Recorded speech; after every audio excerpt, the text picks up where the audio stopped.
Let's talk about burnout today. I want to give you literally first aid for burnout because there's still so many people struggling in this profession and leaving it. And it really doesn't have to be like this. I want you to know that no matter where you are, what situation you're in right now, there's so much you can do to overcome burnout. You have so much power right now. Like, even if it seems like you're just being thrown around and you don't even have time to breathe, you are not powerless. And I want to show this to you. And I want you to know that you can totally enjoy this profession and you can live a great life. I did it, and I know other people who have done so, and I want to tell you how you can do it. I want to start out with reading a post from Vet Confessionals about burnout. This is a new grad who posted, I am less than 2 months out into practice and already regretting my life choices. I am feeling a sense of impending doom and burnout. I am consistently working 12-hour shifts on salary for 8 hours and going home to spend another 3 to 4 hours writing files. I have not had more than a 5 to 10 minute lunch for the past 7 shifts. I don't know how long I can hold out like this. A lot of the comments on that post were, of course, well, you're not supposed to hold on like this. That is crazy, right? Working so many hours, and especially as a new grad where your brain is not even functioning properly because you are still trying to just like get into the whole rhythm, that is insane, and that is not acceptable from the employer's point of view, right? And I realize as a new grad, you can feel very powerless. And even, please, if you're listening to this and you're not a new grad, hold on, because I'm just giving this as an example, right? As a new grad, you can feel as a really powerless person. You are so grateful that you finally got a job. That was my case. And you just want to show your best, right? There's no way you want to set boundaries. But this is the best time to learn how to set boundaries, just like I've explained in the last three podcasts that have all been around boundaries. And please go back and listen to them if you haven't. You need to make a decision right up front, like how you're going to deal with these situations, when you're being asked to work longer, when the workload is too hard for you. How are you going to set boundaries and say, wait a moment, I am worth much more than this. You cannot pay me this crappy amount of salary and expect me to live my whole life in the clinic. Vet life is not supposed to be like that. And no matter where you are in your journey, in your career, if you're spending so much time at the clinic that it doesn't feel like you have time to breathe or eat or sleep, and you never really off, then you need to make some changes, and you need to make them right now. And in general, just setting boundaries, like how are you going to react if a client is abusive? How are you going to react when your acquaintances ask for free advice? That dude you knew in high school 14 years ago suddenly wanting you to solve all his problems with this back breeder dog, right? How are you going to react? And just like this new grad wrote, like they go home and spend 3 to 4 hours writing the story, like the files. Like, what are your boundaries for yourself? How long will you give yourself to write your notes? So number one in overcoming and avoiding burnout is you need to have very clear boundaries. How many hours will you work? What is the minimum salary you're going to accept? And be willing to make some changes and make some decisions to move you to where you want to be. And you need to be able to imagine what you want so you can go for it. The second point I want to make as a first day to make you make some changes straight away to feel better is, like, you need to know that the burnout does not come from a busy waiting room or from the cranky clients. It comes from the stories that our brain make up about the situation. It's literally our perception of the circumstances that's going to determine whether you're going to burn out or not. It's all the talk in the back of your brain while you're doing things. I should be quicker. It's not fair. I'm not good enough. There's so many people waiting. I'm so behind. The nurses don't think I'm good enough. Someone else should be in charge. That's what crumbles you into the ground. And that's why your awareness of your thoughts and feelings is so important. I remember a night where I completely lost it when I was working in a referral center at night, and we had a whippet come in that had, I think it was an aortic thrombus. So, just like cats get, but this was a fairly young whippet. I think she was 6. and she was screaming in pain. And I could not throw enough meds at this dog to knock her out so she could stop screaming. We would literally give her like a drip of, I think it was methadone, ketamine, lidocaine. We were throwing everything at her, and every now and then she will start waking up and screaming again. And I can't remember, the blood work was weird and I didn't really know what was going on. So I had to phone the owner, who was obviously very worried. And I didn't feel that confident here because I didn't know what was going on with the dog. Like, why is she in so much pain? I know she's got a thrombus, but where's it coming from? What can we do? And I tried to talk the owner into euthanize this dog because I was like, if I cannot keep the dog pain-free long enough that we can treat and diagnose it, it's just not fair. And the owner would not have it. And she threw it back at me and made me responsible for the dog's pain. And it hurt so much. I was crying during the phone call. I was crying afterwards. I felt so helpless. It was awful. She was then referred within the referral center. Over 3 days, they worked up, and it turned out she had this weird kidney condition that was causing the thrombus, and she was euthanized. So there was nothing wrong with my decision and what I advised the owner to do, but she was just so strong-minded and obviously so upset and wanted the best for the dog, and I could just not communicate clearly. But that really burned me out because I beat myself up so much. But it was not as much a situation as the whole story I made around it. Like, if somebody else had been there, if I had just known more, if I could just diagnose the dog, which was impossible. But bear in mind, she was referred for 3 days. The specialist worked on this dog, and only on the third day did they make the decision to euthanize. So how am I gonna decide that with only a few hours left on my shift? That is crazy, right? But I beat myself up so much, and that is what caused burnout. And that could literally have made me left my career at that point. It was horrible.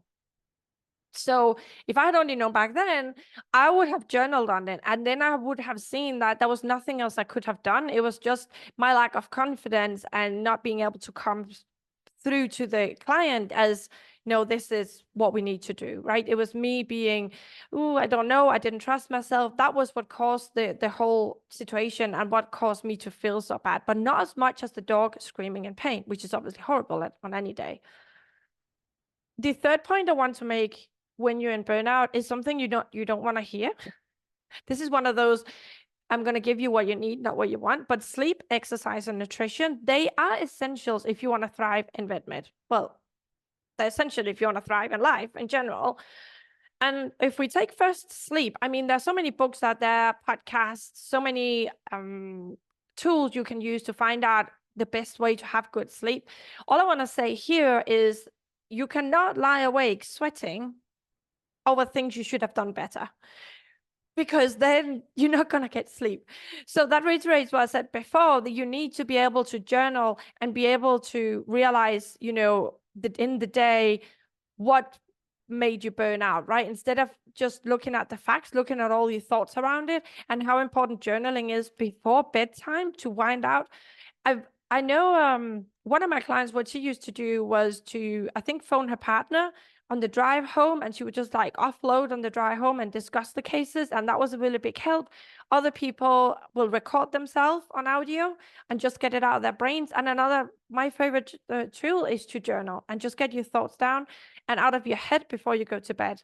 Another thing I really like before going to bed is as well just a quick note on what went well today, what am I grateful for, just to get my brain out of the negative spin that we tend to get into when we're really tired. But yeah, by all means, look up all the tools that are out there for better sleep. You need your sleep if you want to not be burned out. My daughter, the oldest, she is literally crazy. She's in her early 20s and she's forever partying, going out, and then she'll take crazy shifts in a bar to earn money. And I know whenever she's not had enough sleep, because everything is doom and gloom. She cannot face anything. Everything goes wrong. She books the wrong tickets. Like, nothing is working when she's not sleeping. It's just such a good example of, if you don't get your sleep, everything will lead you to burnout. The second thing is about nutrition. And I don't know how many, I am incredibly obsessed with nutrition. I am plant-based, which kind of led me down to the rabbit hole to study a ton of nutrition and follow a lot of doctors that are into nutrition. And we know so much now about the gut microbiome and how important it is to nurture it properly so you can produce the serotonin, so you can produce all the things you need. Like, mental health and gut health are so deeply linked now that if you are stressed out, not sleeping, and just eating crap processed food, that is literally gonna affect your mental health so much as well. So look into if you're not eating well, how can you set up a routine that makes you eat better, a little bit healthier, a bit more plant-based, you know, and not drinking sugar drinks, whatever it is. Like, look into it. I am more than happy to. I'll put some books in the show notes actually, just about nutrition, so people have some idea. But again, look up podcasts, YouTube's channels, books that will help you get a better nutrition. And the third is exercise as well. Even if it's just 5-minute yoga once a day, that will help you as well to relax, to sleep better. If you're not taking care of your body, both via nutrition and via exercise, that is another way that it's going to lead you to burnout through the back door. You're not even going to notice it, but the chronic pains, headaches, you started taking painkillers, you know, that's just not going to work. So you need to, when you treat burnout, to take care of all the 4 pillars now, which is like mental health, sleep, nutrition, and exercise. And you need to find an exercise that you like enough to keep going at it. And also keeping up with a exercise regime, no matter how little it is. For this, I really recommend the book Atomic Habits, because he teaches us how to just start the little habits of exercising, and it just makes you feel so much better to have accomplished something at the end of the day or the start of the day, whichever you choose. But it's all about experimenting and reading up on the processes that might work for you. And I would not skip this, because if your health fails, then nothing else matters. And I have had a lot of people saying to me, because I'm plant-based and I love cooking, saying, oh, but I don't have time for cooking. But through this little lump I had in my mouth a few months ago, where I had to like get medical appointments, get into the different doctor's rooms, have it operated, have the results, and so on and so on. I mean, the hours I spent doing that, I would much rather spend them cooking, you know. So if you go in and through burnout, you have so much stress, your cortisol is high, you start, you know, you might have problems with diabetes, with high blood pressure, whatever else, and all the problems that come, autoimmune diseases that come from chronic stress. Like, imagine, you know, the hours you're going to spend in the doctor's office that you could avoid if you catch it up front through good nutrition, sleep, and exercise. So when you say you don't have time for this, you're actually just like pushing the problem ahead of you, because you're sure going to be dealing it at some point. The fourth point I want to make in burnout, in combating burnout, is the power of words. So in your day-to-day basis, one thing that can really burn you out is using a lot of negative words and talking negatively in general. So notice the words that you and your team use. So, for example, complaining about the stupid clients, or, oh, the management, they're just idiots. That will literally bring you down, and it will stimulate your brain to look for more negativity. And through the this bias, you will see more of it. And it's not like some woo, like, oh, you will attract negativity, but you will only see the negativity. You'll become more negative, and then you are creating more negativity. So noticing the words you use, because they will determine your perception of the day. You can say something, instead of saying, oh, stupid client, you can say, oh, they weren't really aware, were they? Or they weren't really up to date with it. Or, God, they were really upset. Instead of just like using words that are really negative and a bit degrading for other people or for yourself. How do you speak about yourself to yourself is also super important. So really notice the words you use. And for that, again, journaling is important. Because if you're just speaking to yourself and spinning in your own brain, you don't notice the words you use. Writing them down or doing an audio and listening back to yourself is the way you're really gonna clock this. The last thing I want to say is that the human experience is 50-50, no matter where you are in life. So that means that half the time of your life, you're going to be experiencing positive emotions, and the other half, you're going to be experiencing negative emotions. It might go a bit one way or the other, depending where you are, but that's a general thing. And trying to escape the negative 50% is literally like trying to bath a cat or cut a pox nails, and you will just add a lot of suffering on top. So being really good at identifying your emotions and processing them it's a superpower that you should not forgo. It's something you should really focus on, because you need to build your emotional resilience when you work in healthcare. Working in healthcare is never going to be a dance on roses. It just isn't. For sure, there's room for improvement in VetMed. There's so many discussions if corporate and not corporate, and the money and this and that. But it's just always going to be a challenge working with people's fur babies. And now I don't think it's going to get any easier, because pets mean so much to people now. A lot of people choose not to have children and have pets instead. And we're going to have all the expectations and all the emotions loaded off to us. So we need to be able to know to react to that. And you can totally do it. I work in an emergency room and I have nothing but high expectations and really emotional owners every night. But the thing is that I can deal with it. I can let them have their grief. I can let them have their expectations. And I don't make it mean anything about me. And I don't take it home either. And if I do, I'd rather post about it and tell you all about it to get it out of my system, So those are my 5 points I want to make to avoid burnout and first out for burnout if you're already in it. So I'll quickly go over it. Setting boundaries for your work, for your clients, for yourself, which the last 3 podcasts were about. Making sure you're aware of your perception of the circumstances, because we don't get upset because of the facts. We get upset because of the story our brain makes around them, which is where journaling comes in. Sleep, exercise, or nutrition, no matter how little time you think you've got, you have to make time for them and find a regime that works for you. I'm going to put some books in the show notes that have helped me. Check them out. But by all means, just anything that works for you. Don't think you have to do it a special way and then beat yourself up because you're not doing it the right way. Just find what works for you. And power of words. So notice what words you're using and how many negative words and negative phrases you use, because this will make your brain go look for more negativity.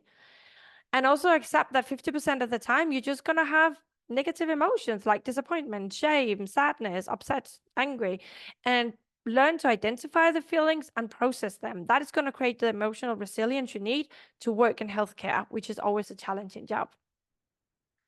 If you enjoyed this episode, please subscribe, follow me, and share it with someone who might need it. Maybe a new grad, or maybe someone who's been in this for years and is starting to get burnout and talking about leaving the profession. At least if you can manage your mind around this and get on top of it and enjoy the profession, then you can then decide, okay, I think I'm bored of it now. I want to do something else. But don't leave out of this sense that you are powerless and everything is just horrible, because it's not. You have much more power than you think. It was so good to speak to you. I love you all, and have a really, really nice rest of your day.